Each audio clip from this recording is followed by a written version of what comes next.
We will start with a request for bill introductions. Would there be any bill introductions?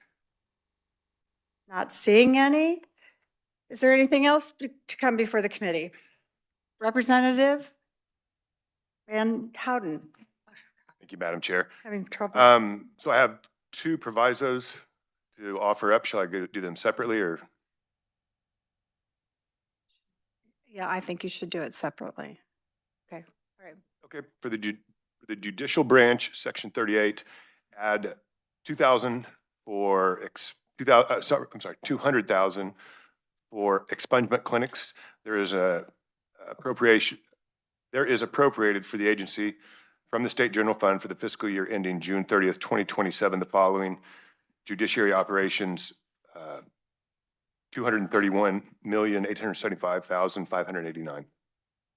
Provided that expenditures in an amount of not to exceed $200,000 shall be made from the judiciary operations account for the administration of expungement clinics in partnership with the Kansas Legal Services. All right, do we need a second? Representative Riley, is there any discussion or any questions? Representative Riley. And just to clarify on that, for the committee, the expungements, that's people that have lost their driver's license and trying to get their driver's license back. So that's what a lot of this program is about. Clearing up records as well. Okay. All right. Is there any other discussion? If not, I'll call for the vote. All those in favor? Aye. Aye.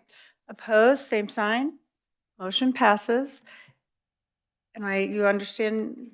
A second proviso, Madam Okay. Chair, if I may.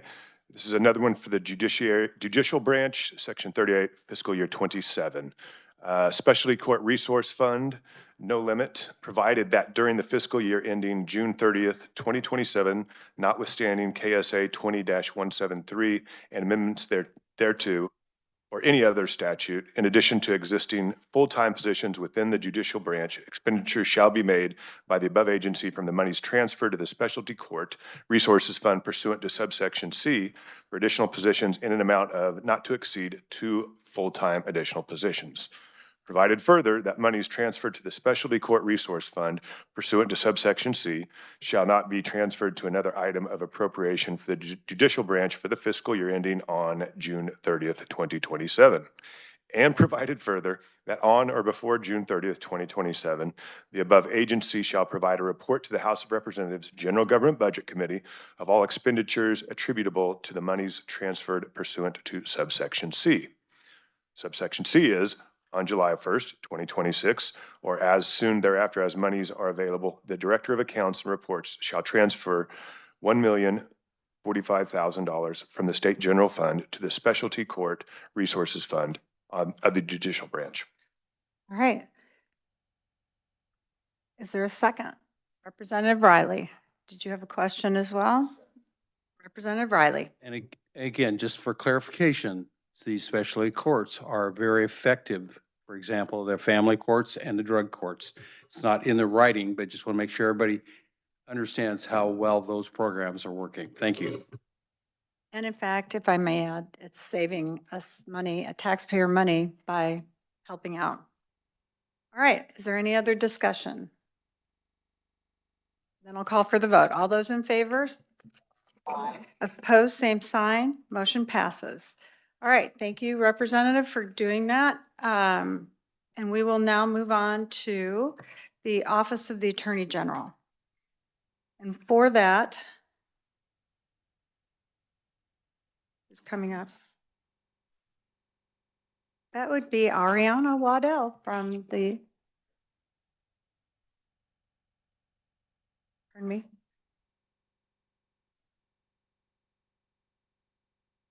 We've already completed the judicial budget. Those were just added to their budget. Okay. All right, Ariana, well, if you would please come up and give us a brief chat about it, we would appreciate it.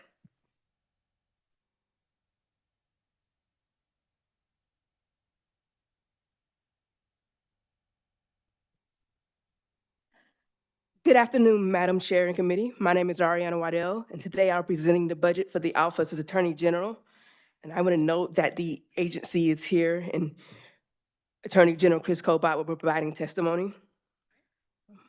If you could please turn your attention to the yellow piece of paper, which shows the governor's recommendation compared to the special committee of the state budget recommendation. I'm going to note that for FY 2026, a part of the global motion, the agency's increase of 1 point FTE was deleted. I want to note that the governor added that, recommend adding that or including that. Also, for item 2 is the Kansas endowment for youth fund transfer. The agency request included a transfer of $460,000, but the governor recommended a transfer of $400,000. And a part of the global motion, the SGF reappropriations were lapsed or deleted.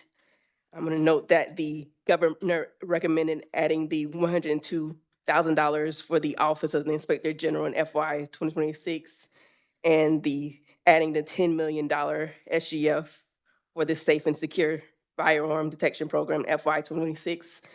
In FY 2027, a similar adjustment for the FTE increase, that the SBC deleted the 1 point FTE, and the governor recommend adding that.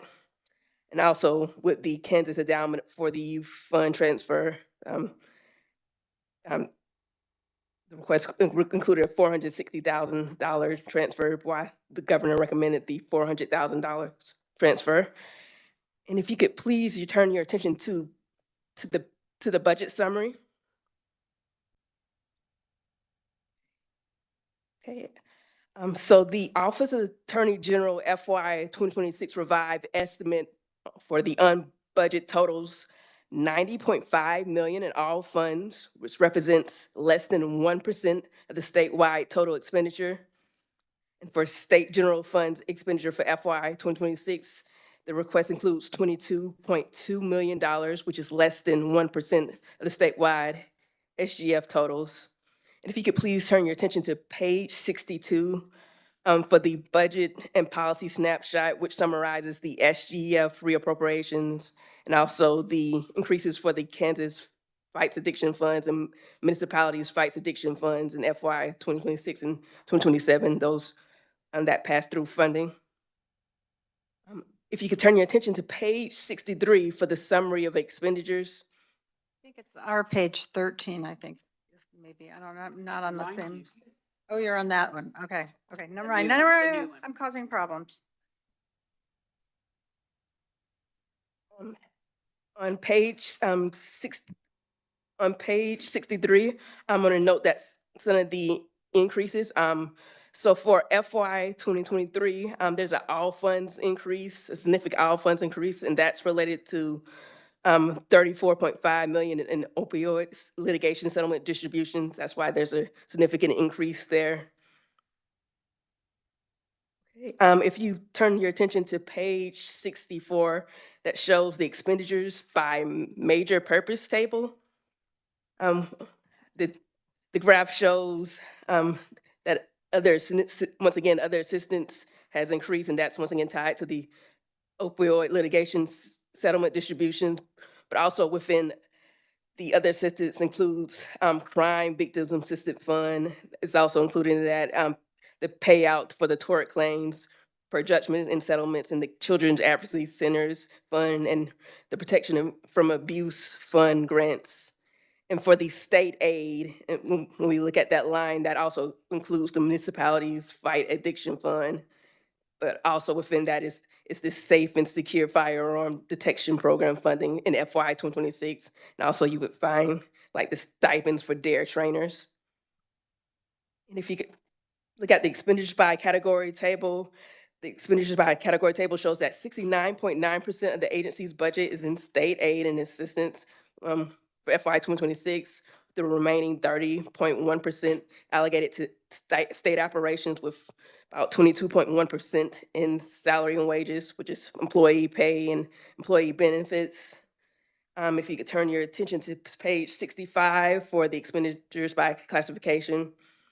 When we say the fees, professional under the contractual services, that primary is related to like the primary sign, counsel, contract lawyers within the civil division. That's what that includes. And also in contractual service rent, when we say rent, that includes like the building space rental, the equipment rental, software rental, state building and operating charges. And when we say other in the contractual services, that's primary dues and memberships. Okay, if you could please turn your attention to page 67, that shows a breakdown of the expenditure by program. And it shows that about 60.5% is allocated to the victim services, which this is related to the state aid and other assistance. And also on the next page, 68, is on page 68, we have the expenditure by fund, and that which includes the fee fund analysis for the Kansas Fights Addiction Fund, which was created in 2021 to support programs addressing substance abuse addiction and to provide funding for states' prescription monitoring program, KTRACS. The fund is supported by opioid settlement proceeds, with Kansas expected to receive approximately $340 million over 18 years. And if you turn your attention to page 69, it shows the ending balance of the Kansas Fight Addiction Fund and municipalities Fight Addiction Fund. And on page 70, we have our fiscal 2026 analysis. And item 1 shows that the FY 2026 approved budget for the Office of the Attorney General without reappropriations totals about $54.2 million, including $12 million from the state general funds, with 203.2 FTE positions. Item number 2 shows the SGF reappropriations, which totals $10.1 million. So with the approved reappropriation, that totals $64.4 million, including 22.2 million SGF. The agency revised estimate for FY 2026 totals $90.5 million, with 22.2 million SGF, with once again the increase of 1 FTE position, so to 204.2 FTE positions. Also on the page, I'm going to note that the 2025 legislature passed an SB 125, the 2025 pay plan. The legislature added 1 FTE position for the Chief Information Security Officer. There's also funding added for the Victim Information or Notification Everyday, so VINE system funding, and also funding added for the Office Inspector General positions. And funding was added for the Memorial Hall relocation. In addition, language was added requiring the Inspector General to audit utilization and expenditures associated with the complex wheelchair evaluation repairs in FY 2026. And item 2 on the page, it details once again, the SGF reappropriations, and that was $10 million for safe and secure schools. That was once again $102,000 for the Office of Inspector General and $45,000 for the litigation costs.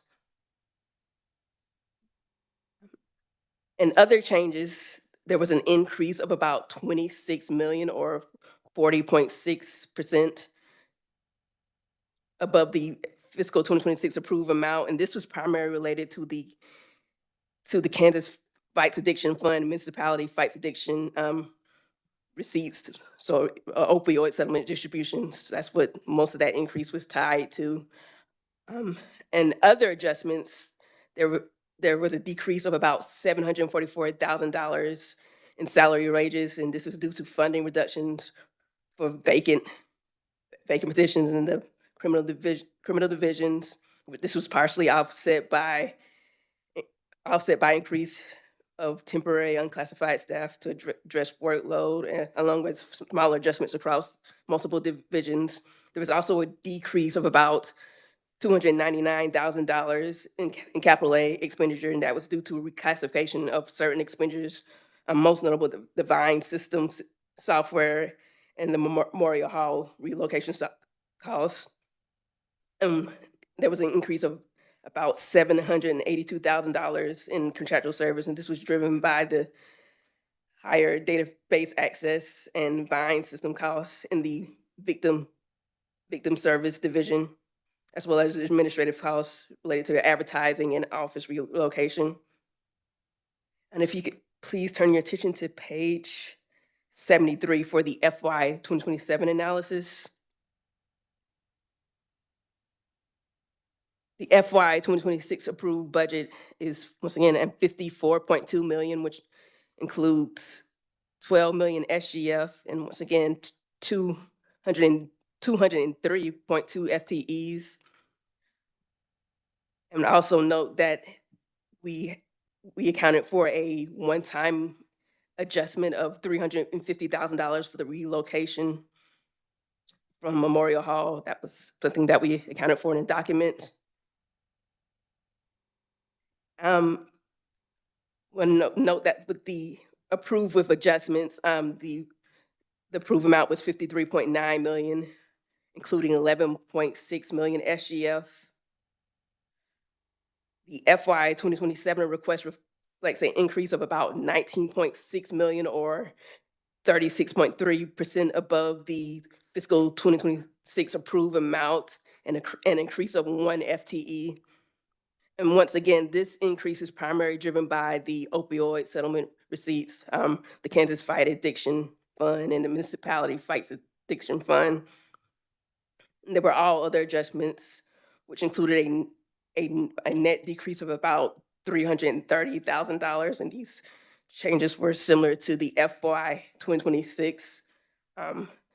Salary and wages decreased primarily due to, once again, funding adjustments for vacant positions in the criminal division, and there were decreases in capital outlay, and there were increases in contractual services, primarily related to the victim services or Vine. I'm going to note that the agency fees are starting on page 75.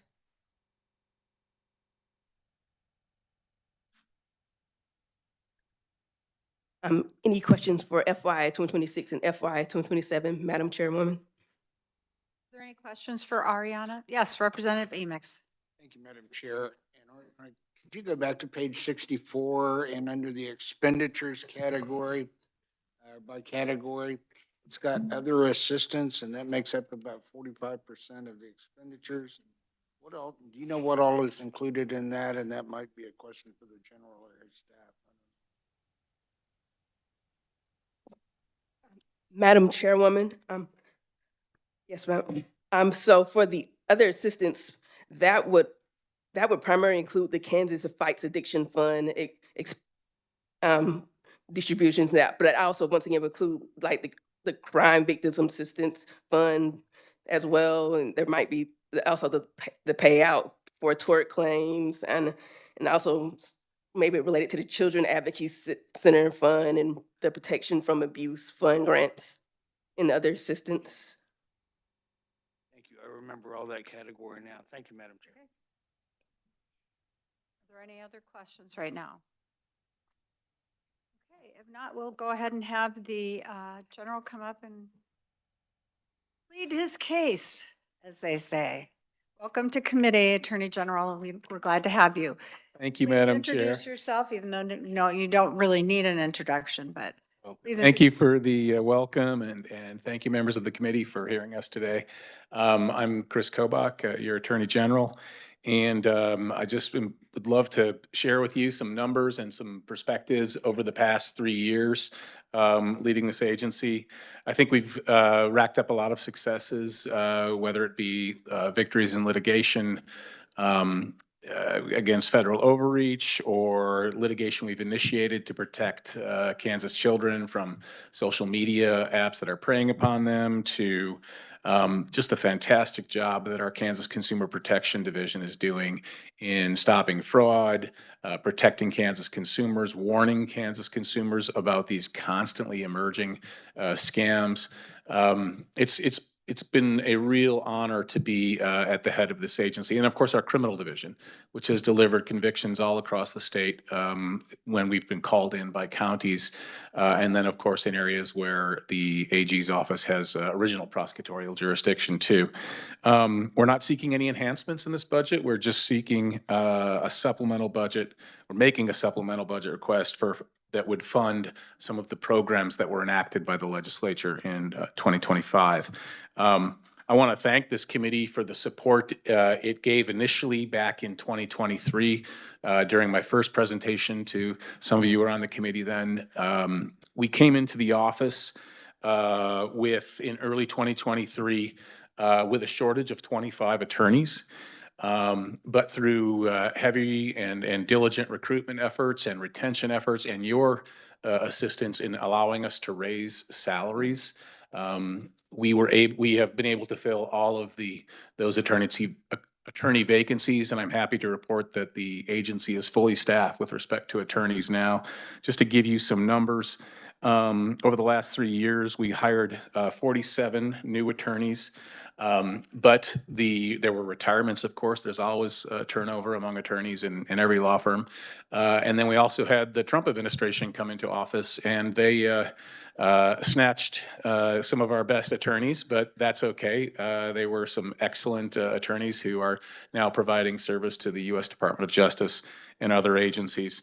But anyway, so we had hired 47, lost 22 for a net gain of 25. Attorneys. And to put that in a different perspective, when I walked in the door in January of 2023, we had 35 attorneys in the agency. Now we have 60 attorneys.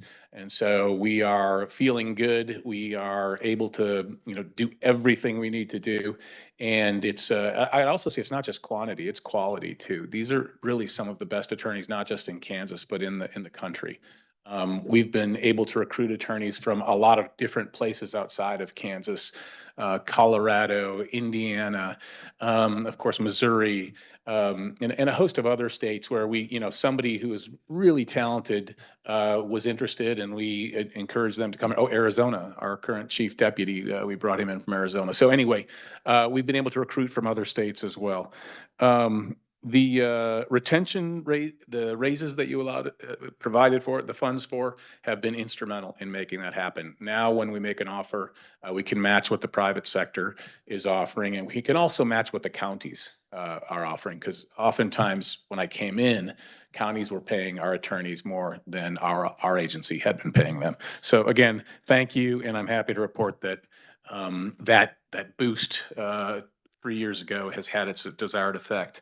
And this enhanced capacity has allowed us to expand our impact. And I'll just give you a couple examples of that. And this expansion is not just in the past year, but it's been building over the past few years. One is outreach to potential scam victims. This is something our agency wasn't doing prior to my tenure. And that is, we have been sending personnel out to 70 different events, making contact with over 10,000 people. Most of these are elderly. And that's where we're going to warn the elderly of scams, to give them materials, give them contact information they can call, contacts, people they can call in our agency if they suspect they're being scammed, because of course scammers target the elderly because oftentimes they're more trusting, and also because they have accumulated wealth over the course of their lives, and those are often the first victims of choice. The criminal division and the KBI have been extremely busy in the criminal law context. And as a result of the leadership of our agency and the KBI, Kansas crime, and of course we can't claim all the credit, but Kansas crime rates are actually at a 56-year low right now, which is really extraordinary when you think about it. For many of us, that's the lowest it's been in our lifetimes, over most of our lifetimes.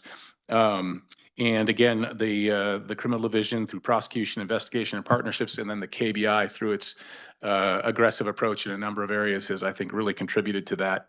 I want to mention fentanyl, which of course is in the news a lot, and it is certainly the most deadly and lethal drug-related threat that our country faces right now. We immediately upon me taking office back in 2023, and with the help of Director Mativi and the leadership of Director Mativi, we did a number of things, established a joint fentanyl task force. With your help, we increased penalties for fentanyl, and I appreciate that. And then we also brought the first team of fentanyl sniffing dogs to the Midwest, which have been used by state law enforcement, by local law enforcement all across the state on a daily basis. They are intercepting packages and shipments of fentanyl all across Kansas.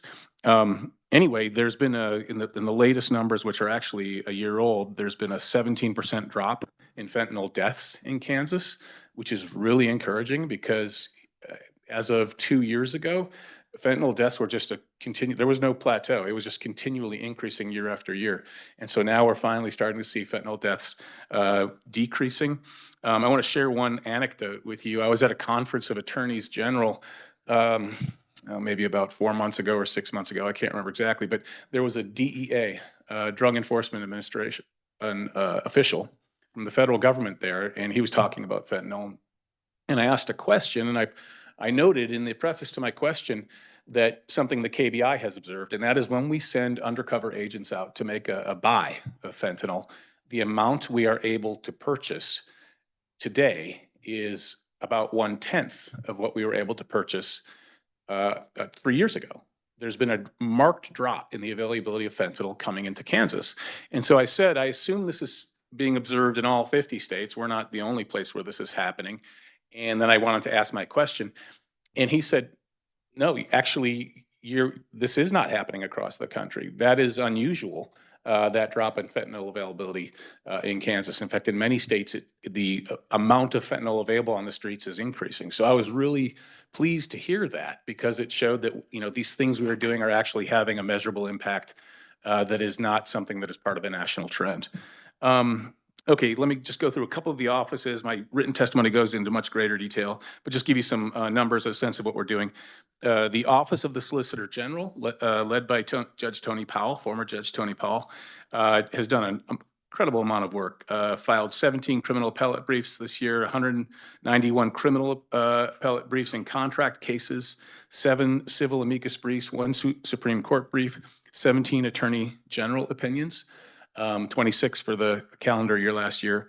I'm also really pleased to report that we have dramatically increased the amount of appellate support for Kansas counties. There are now 62 counties with contracts with our office where we provide all of their appellate representation in the courts of appeals. And that's up significantly from the 44 counties when I came into office in fiscal year 2022. So that's a 41% increase in the number of counties that we are serving with our appellate services. The criminal division, I've already mentioned a couple of things they've done, but they've been incredibly effective serving the state. There's a lot of numbers in my written testimony. I'm not going to review them all, but I think it's worth noting some really impressive numbers. Our economic crimes unit has filed 35 new cases in the past year, $1.1 million in restitution fines and costs across 82 cases. Our major crimes unit accepted 13 cases from county and district attorney offices, resolved 11 already through jury trial or plea. These are just in the past year. Victims' Rights Coordination Unit had 344 contacts with victims. And of course, you may have seen in the news, we won a number of really big homicide convictions in the past year as well. The Office of the Inspector General, led by Steve Anderson, our Inspector General for the state, fielded 1,540 complaints, which is a huge number, identified $83.5 million in wasteful spending in fiscal year 25 and 26, an additional $238 million in wasteful spending. And I think it's providing a real service. And I think the legislature, you all have recognized that by giving our Inspector General broader authority, not just to look at one program, but to look at all of the federal welfare programs. And I think it's going to show waste, fraud, and abuse of these programs and help the legislature to spend this money more carefully and effectively by doing these audits. Public protection, that's the broader umbrella category for consumer protection. resolved 4,000 consumer complaints, filed 3,900 new ones, secured $3.2 million in new settlements for state funds.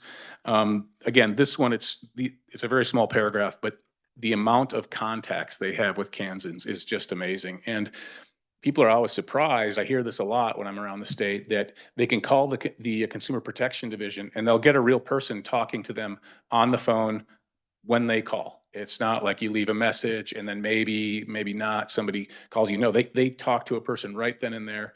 And we've even had cases where an elderly person calls the office and then one of our people on staff explains what's going on. In one case, one of our attorneys stopped an elderly woman from giving away more than $100,000 of her savings to a scam by kind of talking her off the ledge and explaining what was going on. So really important work. Civil Division, led by Robert Hutchison, has been providing all of the counsel to various state agencies, handling all of our defensive litigation and licensing. They also reduced charity registration processing time from 73 days to 1.5 days. Similar reduction in the processing time for concealed carry. Another thing worth noting is our concealed carry unit saw a 27% increase in permits following the removal of the $100 fee. Thanks again to this legislature. And that's exactly what we wanted to see, and we're able to process that increase. You know, we wanted, since you don't need to have a concealed carry permit in Kansas anymore to conceal carry, we still want to encourage people to take those courses, and by taking the course, then in turn get the license. And reducing that fee encourages more people to take the course, ensuring that we have more safe carry around the state. Victim services, that's an important one. Kristen Shigala's group processed 1,580 compensation applications. These are, cases where we are able to provide compensation to a victim through this fund. Again, really successful. Now let me just wrap up by saying we're seeking your support, as was mentioned, for supplemental funding for 5 different programs that relate to pieces of legislation passed in 2025. The total request is for $1.5 million for fiscal year 26 and 1.5 and change for fiscal year 27. The 5 programs are this is the regulatory sandbox, as it's sometimes called, the regulatory relief division, we're calling it.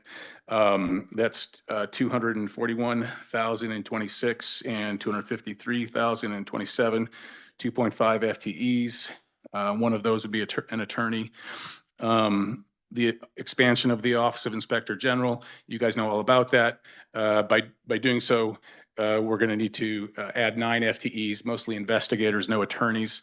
The Kansas Land and Military Installations Protection Act, that one, it's just funding of $191,000 in 26 and $200,000 in 27. 2.5 FTEs, 0.5 of that is an attorney, part-time. And then the 2 other areas of the scrap metal investigations bill, SB 237, and then the Consumer Protection Act enhancements of HB 2118. And let me just mention one more thing, which I always find interesting to look at these numbers. As you guys know, there are so many buckets of money that the Kansas state government has, and it's mind-numbing. It's so complex. Just in our agency, there are so many different funds and so many different places money's coming in and going out. But I like to, at the end of the year, or at this time of year, look at the total amount that we were able to bring in. And we brought in just over $85 million in fiscal year 2025. Now, the greatest chunks of that were in the opioid settlement payments and in the ongoing tobacco settlement payments. But restitution payments were very significant, and the consumer protection settlements that I mentioned were also very significant.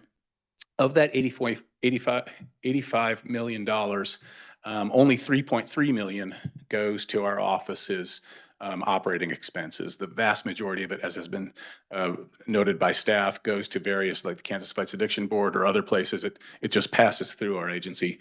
But it's important to note that there's a lot of money brought in by the work of the Attorney General's office, and I'm not taking credit for all that because, of course, the tobacco settlement and the opioid settlements were under my predecessors. But worth noting that this particular agency does bring in a lot of funds to the state. And with that, I'll happily take your questions. All right, thank you very much. Representative Amix. Thank you, Madam Chair, and I'm going to give you credit on something that you brought up this morning. Well, you brought it up the other day in committee here, but also during appropriations this morning. And General Kobach, it's good to see you again, and I appreciate the work that you all have done on the budget this year, and don't see a whole slew of new FTEs. So but one of the things that I want to bring up, and this has to do with a question that the chairwoman brought up this morning about, I read article, I don't know, here a while back about the raids on these CBD stores. And the reason that I brought up the other assistance line in here is I didn't know if that was the line or if there was a line that you and your agency is having to work with, who is the KBI, I guess, in doing these raids. And is there something in there that, you know, like in CBD, and I don't know enough about it to, well, I wouldn't even be dangerous. But anyway, my question would be, can we be of help to your office in legislation through statute that we could save you money by not having to do these raids? I mean, I don't know. I see this and there's got to be a cost to it. Yeah, there is, the raids that we, had a press conference about to sort of announce. And, part of the purpose of the press conference was to give notice, and it wasn't CBD, it's THC. CBDs are the oils that, There we go. can help your muscle aches and all that. Just- THC is the more dangerous intoxicating element of marijuana. And there were a number of places around the state that were raided, to use the colloquial term, where local law enforcement, in most cases with KBI on the scene, usually it was local sheriff's offices that were conducting the actual collection. So it wasn't as if our office's budget was, directly responsible for doing everything. There was a lot of help from state and local law enforcement. And then the prosecution, we're now in the prosecution stage of that. And in most cases, the counties want to prosecute. In some cases with smaller counties, they want us to second chair the prosecution so that we are, involved in it. So I wouldn't say that the actual raids, the law enforcement events that led to the seizure of the illegal substances costed our agency that much. And when I say our agency, I mean KBI, because it was KBI, which of course is under our agency, but not included in this budget. And interestingly, just, I don't know if you want to hear some aspects of that.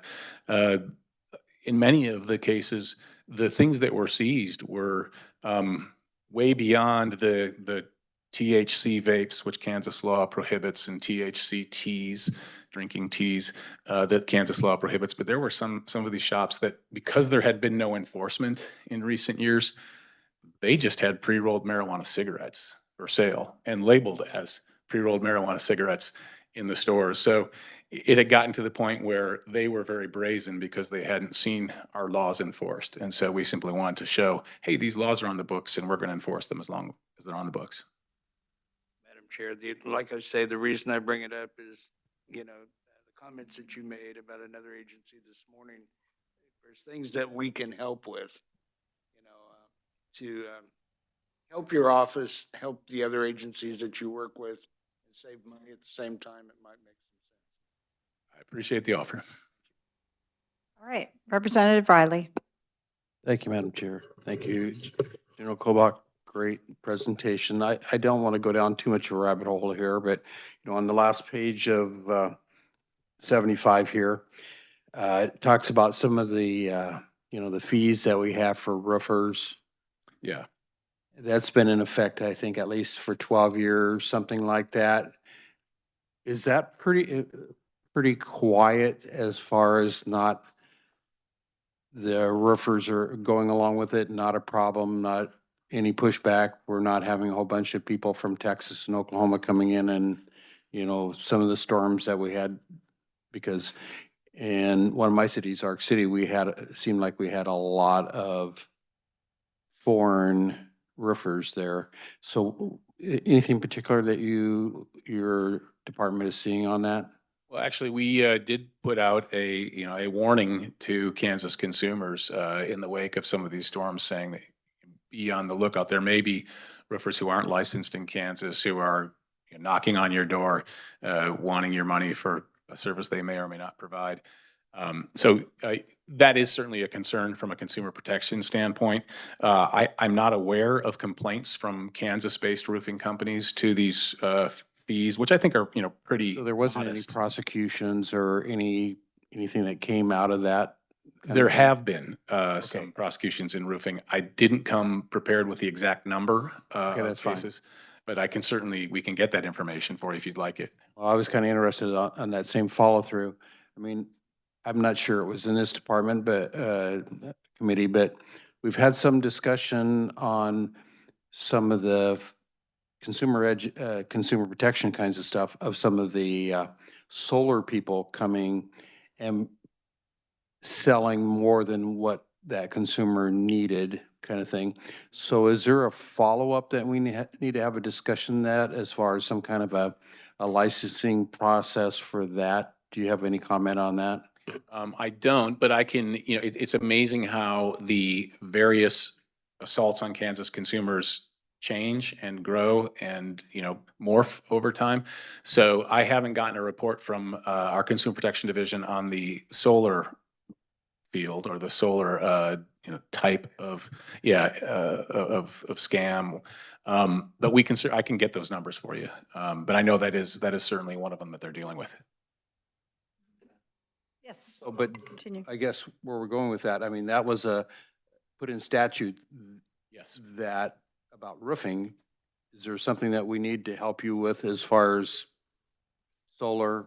So it's not in we've got a list of statutes on our Christmas wish list, so to speak, that we've given to you this year. I don't believe that's included in our current list of statutes. Is that correct? Yeah, I don't think that's in there. But because you asked, I will go back and check if there is something that is missing, but I'm not aware of anything that we are needing in that area of the law. Representative Pickert. Thank you, Madam Chair. So General, I think that we're going to hear from another conferee today about law enforcement hearing protection. What are your thoughts on that? I think it's, absolutely essential. I'm a firearms enthusiast, and is one of the consequences of that hobby. I have hearing loss in my and tinnitus in my left ear. It's just something that anyone in law enforcement, absolutely, and I just got it through recreational use of firearms. In law enforcement, having something that is small and you can hear, you don't have to, if back in the day, it was the big, earmuffs, and still, if you go to a sporting goods store, there's a lot of electronic earmuffs, but the product that you're going to be hearing about is, it's very subtle, and a person can wear it all day and you can hear normal conversations. I've tried those out myself, and they're pretty impressive. So, from the perspective of a law enforcement officer who needs something that will just always be there, he doesn't have to run back to the squad car, run to the office, or go somewhere to get it. I think there are a lot of advantages to having something that's very small, subtle, and electronic, so that you can actually have regular conversations, but it'll muffle the sound of a gunfire. Thank you. Representative Hubert. Thank you, Madam Chair. Hey, Representative Pickert kind of touched on the question I was going to ask. I also wanted to say you were negligent when talking about your Solicitor General as far as being a former judge. He's also a former legislator and my Yes, former mentor. So tell Tony I said hi. I will. Yeah, Um, Tony has had a lifetime of service to this state. Tony Powell, of course, I'm referring to. I'm just curious. I have two sets of testimony here, and one is dated January 28, 2029. Yeah. So I don't know if that's, The first one had some typos, one of which was the date. Okay. Last time I checked, it is not I yet didn't know if you were 2029. planning ahead for the future. Well, it's a starting draft for our 2029 presentation for 3 years from now. Well, I'll add that Wassinger has one S. Oh, well, So, thank you. We will make sure always good not to make spell that the mistake again. chair's name correctly. Just thought I'd put that out there. Okay, you're done? Okay, Representative Melton. Thank you, Madam Chair. First, I have a comment, if I may. The Safe and Secure Firearm Detection Program, very impressive. How they work their program, the owners of their programs. I did a lot of research on this. It's very impressive. So well done. My next thing is a. Comment on that? It's really interesting. This legislature, put forward that money. We then, entertained bids for companies that could provide this technology. The company that won really has some impressive technology. And we then opened the bids a few weeks ago to the school districts all across Kansas. And some, we divided up equally among congressional districts so that the money would be spent, according to population. And some districts, congressional districts, just went straight forward, especially I think the first, and I might get this wrong, first, and I think the second congressional districts were very quick. Others, like the third congressional district, have been very slow to apply for the funds, but it's a first come, first serve basis. So I want to reiterate publicly, to the extent that school district officials are listening, especially in the third district, there's a lot of money there to install these programs that schools haven't yet applied for. In the first district? First, well, there may still be some left in the first and second, because again, it's first come, first serve. But I know that in the third, there is a lot that has not yet been applied for.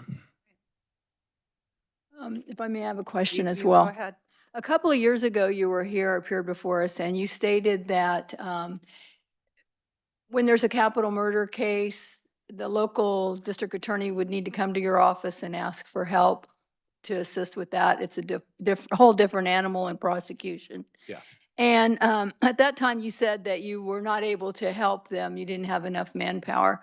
I just wanted to see if that's changed any. We have a couple of pending in my district, so. So I didn't, I think, I heard somebody make that same statement. No, what I said was, they come to us asking for help in capital murder cases and in child-involved sex crime cases. And we always have helped and have never said no in a capital case. What we said was, at that time, that was back when we were still low in attorneys, we might get to a point where we might have to start saying no on child sex cases. We never got to that point, and now our criminal division is fully staffed. And so no, we have never been saying no on capital crimes. And to my knowledge, I don't think we've ever said no on the child sex involved cases. Thank you. Child involved sex crime cases. Okay. Any questions from this side of the room? You're very, very quiet over there. Okay, I have a few questions. First of all, I wondered what kind of preparations that your office needs to take for the World Cup and the human trafficking that we're expecting through that World Cup. Yeah. Well, as you know, we oversee the Human Trafficking Advisory Board. That is very high on that board's list of, and we're expecting that board to be coming up with specific proposals of things they'd like to do. But the KBI has already been deeply involved in looking at the human trafficking threat that comes with the massive influx of international travelers during the World Cup. So they are already on the case, and I guess I can just leave it at that.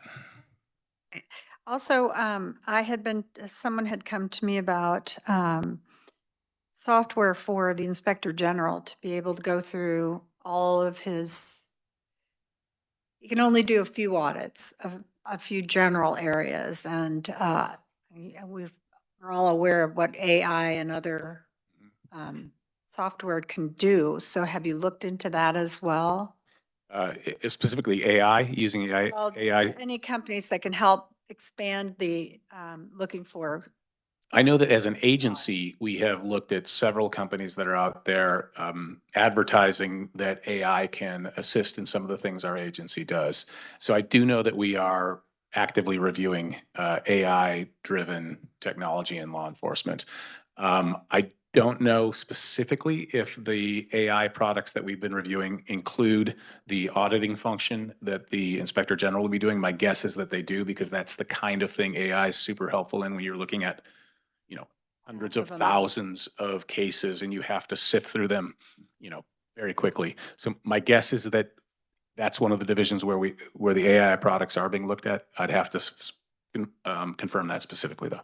Okay, and then my last question is, and maybe I'm really dense, and I don't get it, but I see on your paper, you're looking at having 13 and a half FTEs. You need FTEs for. Oh, And we're only asking for one. So it was a little, I thought, okay, where are you using existing personnel to fill those FTEs? With Let me, HB 2217 and. every time I look at these reports like this one and the ones in my testimony, I oftentimes have to say, again, okay, explain to me where the FTE is here, and let me ask Tabitha. I'm doing that all the time. Yeah. Lots of different budgets. Well, I can only imagine this committee, looking not only at this agency's budget, but all the other budgets, it must be mind numbing. But I can ask Tabitha, or Michelle, can you answer that question? Okay. Welcome to committee. Please introduce yourself. Hello, Madam Chair, Michelle Schroeder, Chief of Staff to the Attorney General. I believe you're referencing the supplemental budget requests that the General was talking about. Those are FTEs from last year, from 2025, that was the policy bills that were passed. And then because there was no omnibus, we didn't receive the funding or the FTEs. Okay. So for the Kansas Land Act, the Supplemental. regulatory sandbox, OIGs had 9 in his division for that expansion of his authority. Okay. All right. Madam Chair, you asked about one. No, you said there, in your request for 26 and 27, was one FTE. That's why I was looking at this to try to figure out where the difference was. Okay, that eliminates a few things. Thank you. Representative Van Houten. Thank you, Madam Chair. I'm sorry to make you repeat your what you said earlier, but my ears perked up after the fact. The 3rd Congressional District, Johnson County, Miami County, which I represent. Now, what is that fund that's available and how do we access that? That fund is available to school districts, and that's the company or the product is called Zero Eyes. And what that product does is it uses, almost all these schools already have video cameras, and then it uses the images coming in from the video cameras and then those images are, I'm describing this in layman's terms, but the images are then analyzed by AI to identify anything that might be a firearm. Then once the AI identifies a potential firearm in somebody's hand or, in a possession as they're walking in the school, then that image is sent to real life human beings who are available 24/7 to review the image with a human eye and say, yeah, that looks like a firearm, or no, it doesn't. And then when the human beings make the final call, then they immediately notify school officials, local law enforcement, and the like. Anyway, it's a new technology. It's not cheap. You all, the legislature, allocated this roughly $10 million to the project. And so the 3rd district school districts have been a little slower to step up and say, because it's first come, first serve. So I was kind of guessing that they would be the first ones stepping up and saying, hey, we'd like to do that. Passing the message along to my constituents. Yeah. My superintendent. Yeah, please do. Sure. All right. Well, thank you. Are there any other questions for the general that we want to ask now? Or he's probably going to hang around since we're all doing everything today. If not, then we'll move on to Luke. Am I saying the last name correctly? Hellier. Hellier, okay. Yes, ma'am.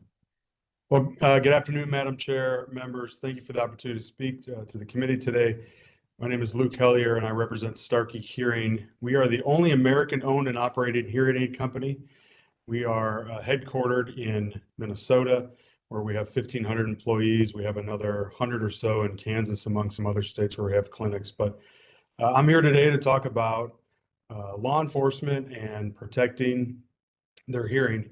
And if you, I do have some printed testimony, but just offer a little bit of overview. But while hearing aids really are our core business, we've spent time the last several years really advocating at both the state and federal level to procure funding to support law enforcement and first responders with active hearing protection. Noise is a significant workplace hazard for law enforcement officers. In fact, in a 2018 study, 71% of the officers self-reported some sort of hearing loss compared to just 15% of all American adults. Limiting the risk of hearing loss and auditory injuries is critical for health and readiness for our law enforcement officers. Reducing hazardous and occupational operation noise exposure to personnel also enhances mission readiness, communication, and safety.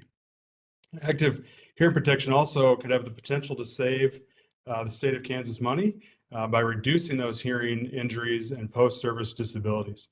Hearing loss really can lead to several comorbidities, including depression, social isolation, and there's some emerging research and links to hearing loss with heart disease, dementia, and Alzheimer's.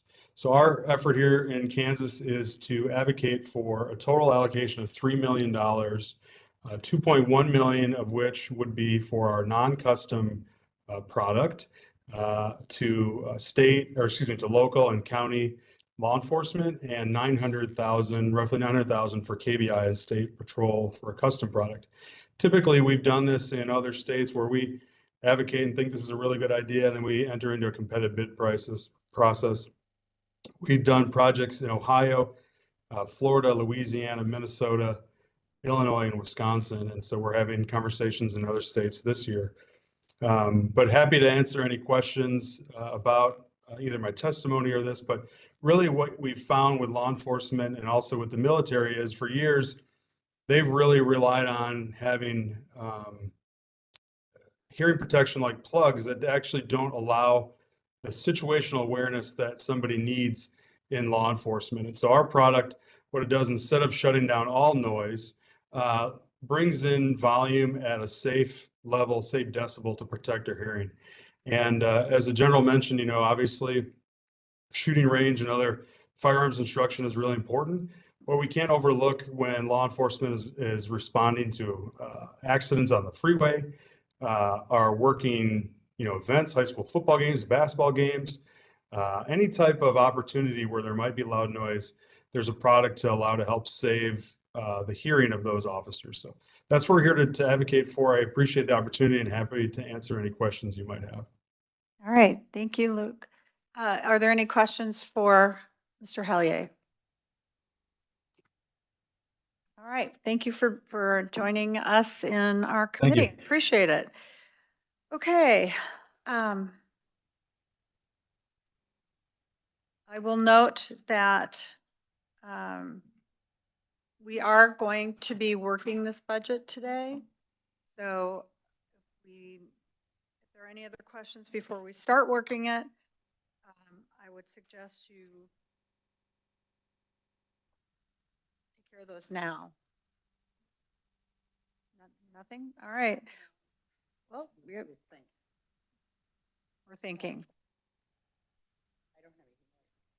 Nothing right now. Okay.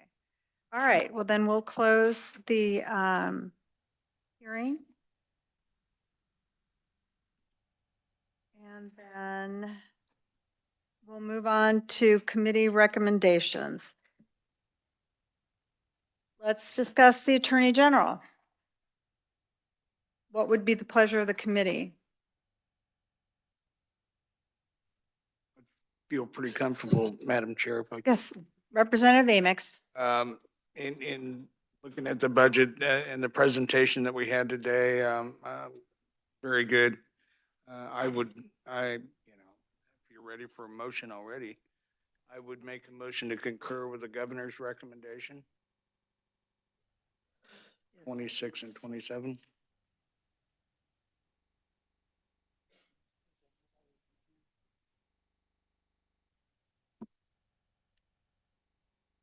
Adding the 10 million for the safe and secure firearm detection program and $102,777 for the Inspector General. Yes, ma'am. And the removal of one FTE. Or adding one FTE, I guess that's correct. Okay, is there any discussion on that? Representative Hubert? Wait, we're going to have to get a second to that motion in order to discuss it. So do I have a second for that? a second from Representative Melton. Now the discussion. Representative Hubert. So where does the request for the 25 supplemental, does that come into the here now, or is that handled separately in appropriations because it didn't go through an omnibus last year?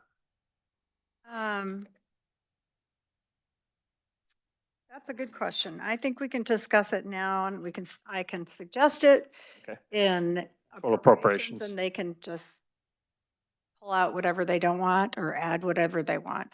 Thank you. So Representative Turk? Are you reading my mind, Madam Yes, Chair? I could tell you were going to lift your fingers up and. Yep. Yeah, well, I propose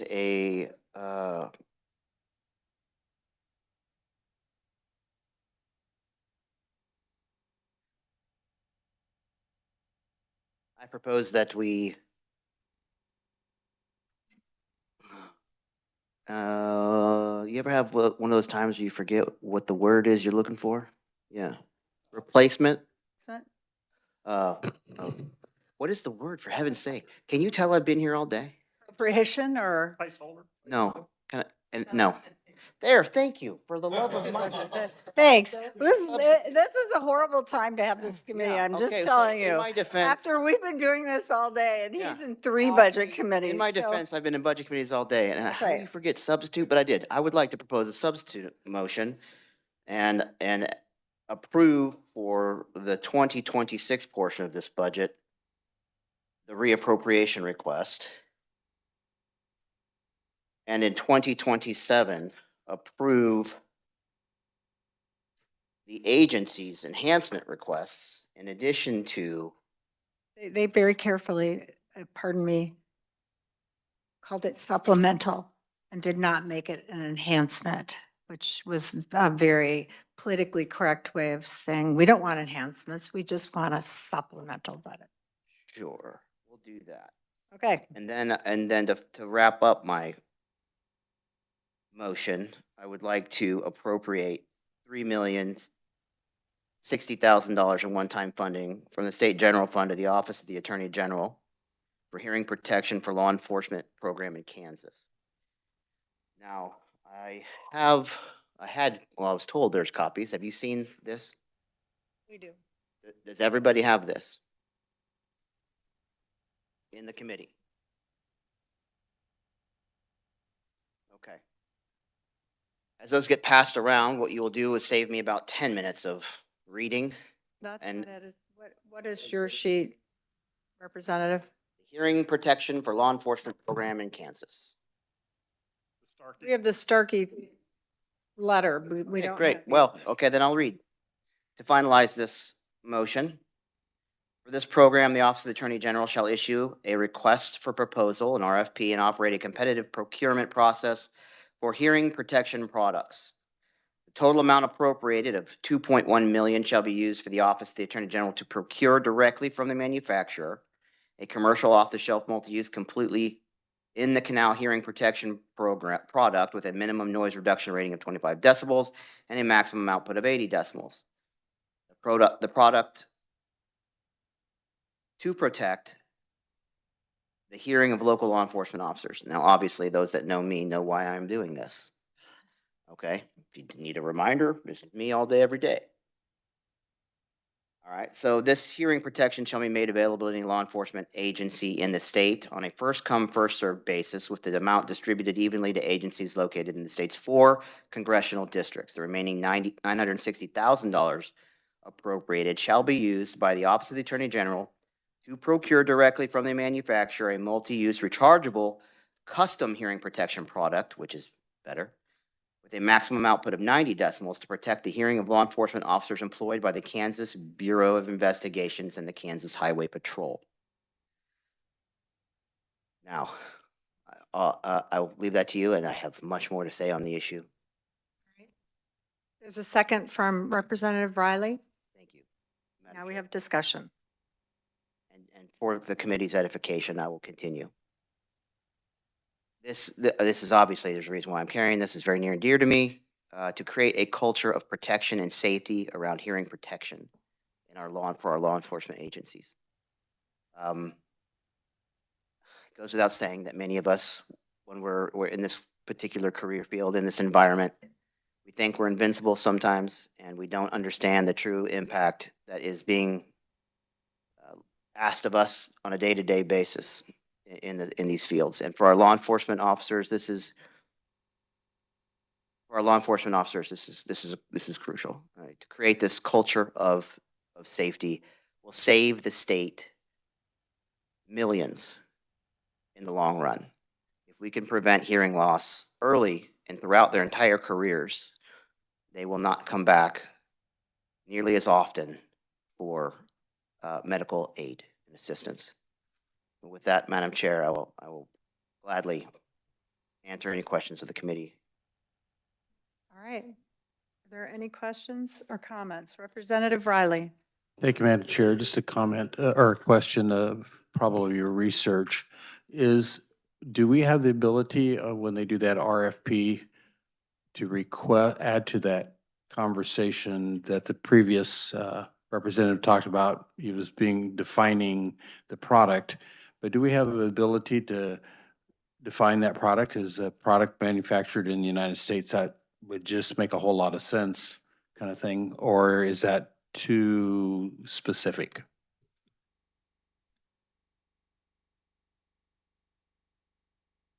We can do anything we want to. Yeah. That's- I would, but to put that, I think it's pretty specific to the product that we were talking about. Madam Chair. Well, yes, Representative Turk. Thank you, ma'am. I don't think I would be amendable to the motion. If you wish to put the stipulation that these products be made in the United States, I don't think that would hurt a thing. Representative Riley.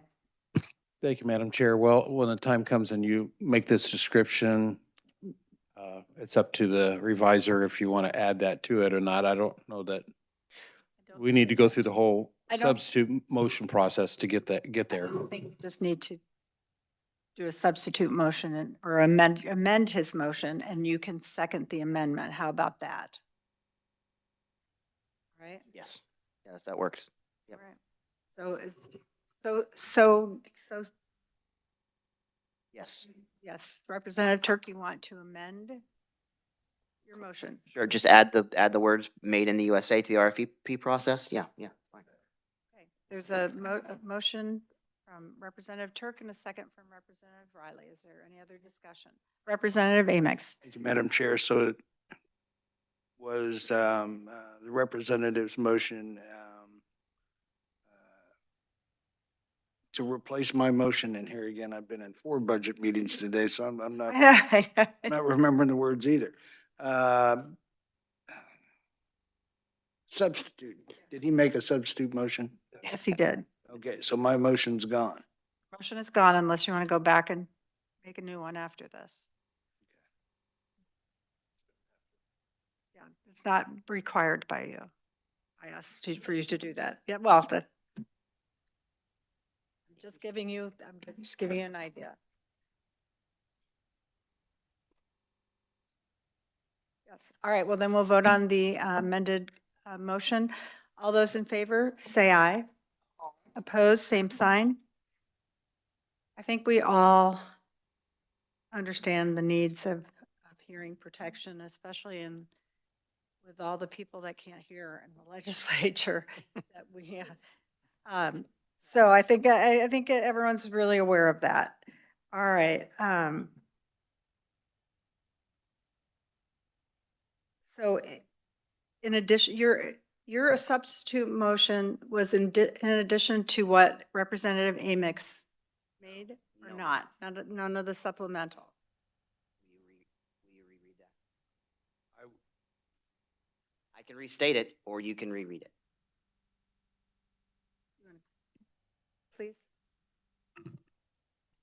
So the motion I have in my notes, Jesse from the Reviser of Statutes Office, is to concur with the State Budget Committee, except for the following adjustments, would be to approve fiscal year 26, all the reappropriation requests of the agency, and then FY 27, all the supplemental and or enhancements requests that the agency provided in that document today, and then add the 3.60 million SGF to issue the RFP with the language. That is correct. All right. That does not include the additional requests that they had. You said it's with this, the additional funding? Okay, all right. The supplemental funding, okay. All right, is there any other discussion about this? And we need a motion. Wasn't that the motion? No, it was, no, you have to move to accept the budget for 26 and 27. Madam Chair. As amended, yes. Okay. I move that we accept the budget proposed with all the amendments and yes, of the Attorney General's office for 2026 and 2027. Is there a second? There's a second from Representative Hubert. All right, is there any other discussion?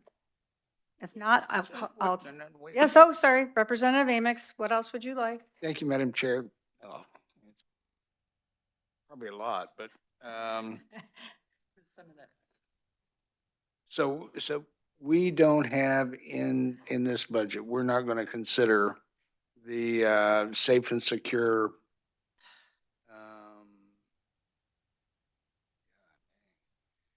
Secure safe and secure firearm detection program.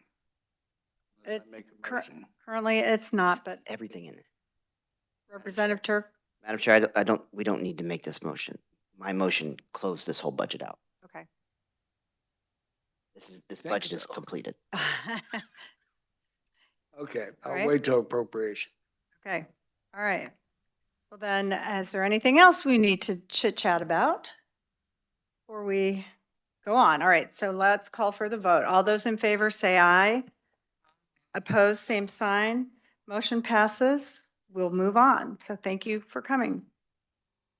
All right, we'll now move on to recommendations for the Secretary of State. Is there any discussion?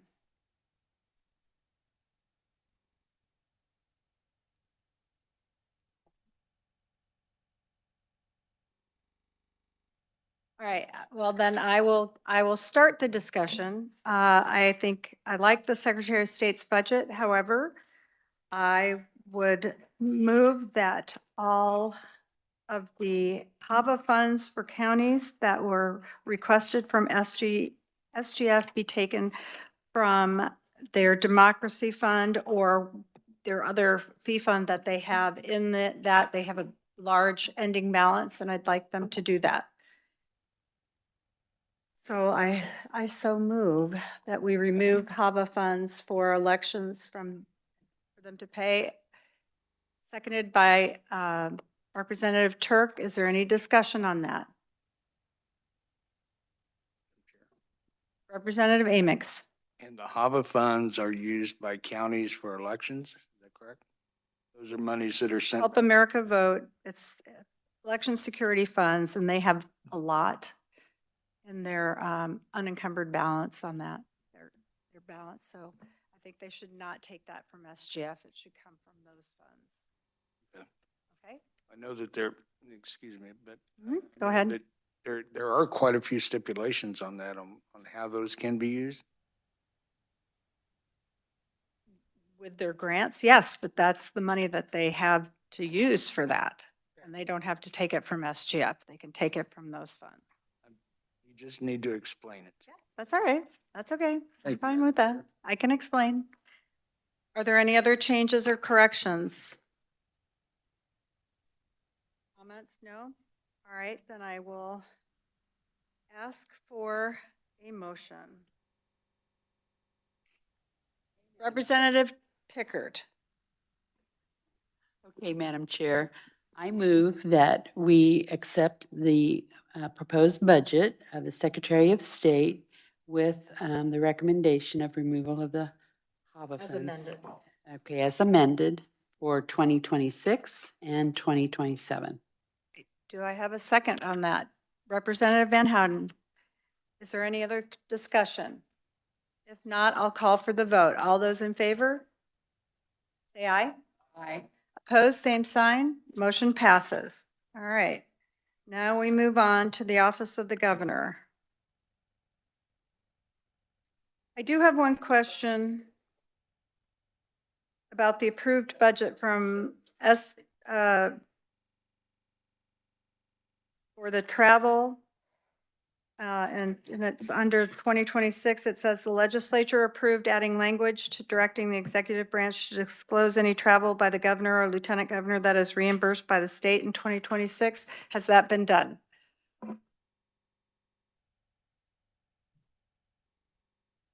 Is there anyone here that can answer that question?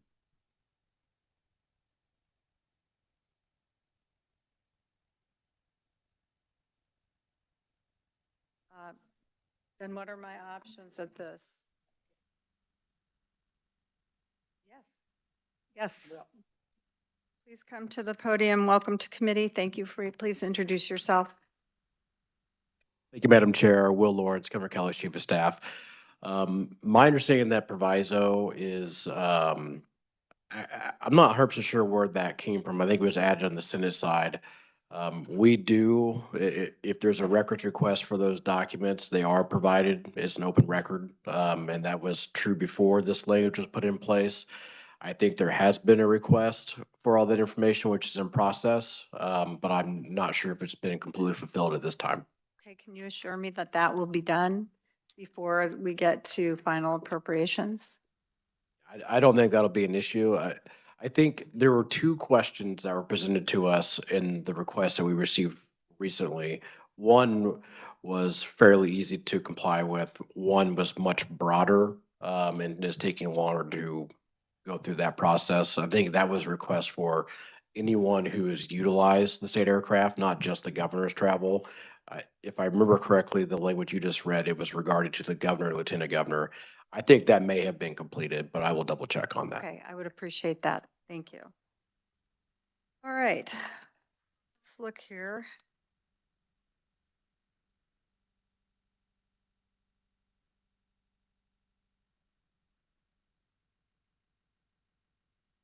The LBC removed the money for the 1.5% lapse. And reverse the CASA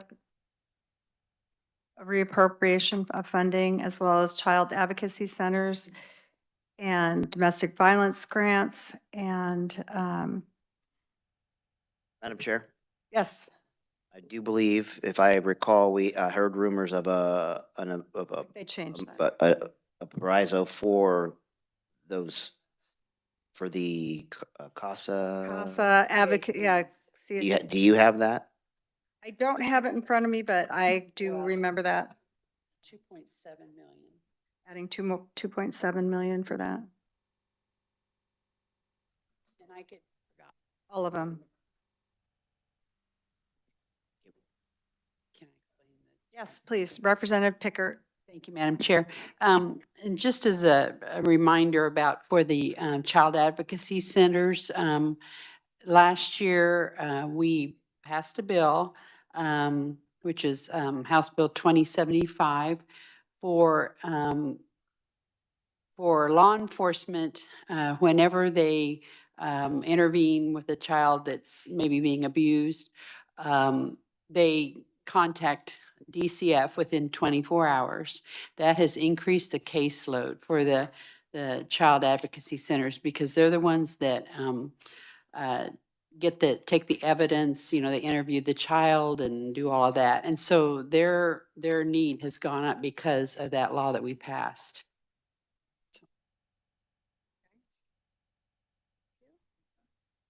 Yes, Representative Hubert. As that discussion was going on, I saw maybe additional information could be provided. Somebody that could maybe fill in some gaps. Yes, she testified before too. So. on up. Come on down, I should say.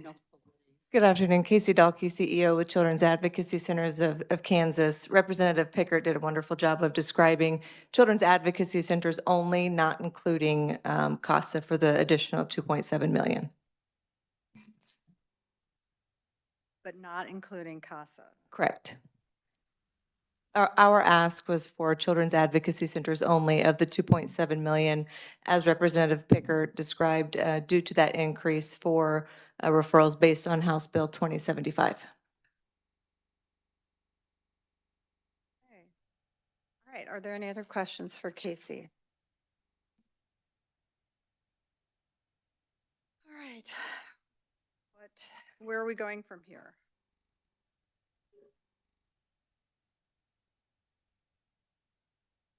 So is that it?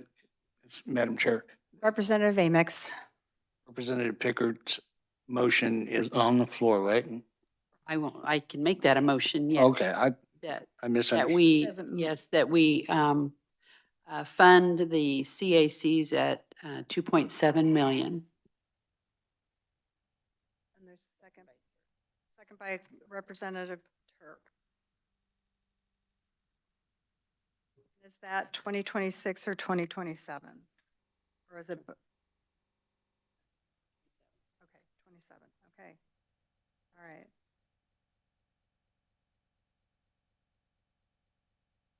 Are there any other changes or additional motions that want to add anything? Oh, okay, yeah.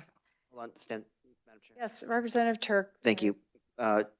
Revisers, did we have to add any reappropriations back for this particular budget? Were there any requests for this one? As well.